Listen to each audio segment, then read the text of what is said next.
એ બાપો હાચો અને બીજી વાત ખોટી, બાવલિયાની રામ રોટી.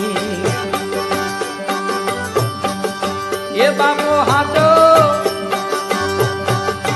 એ બાપો હાચો અને બીજી વાત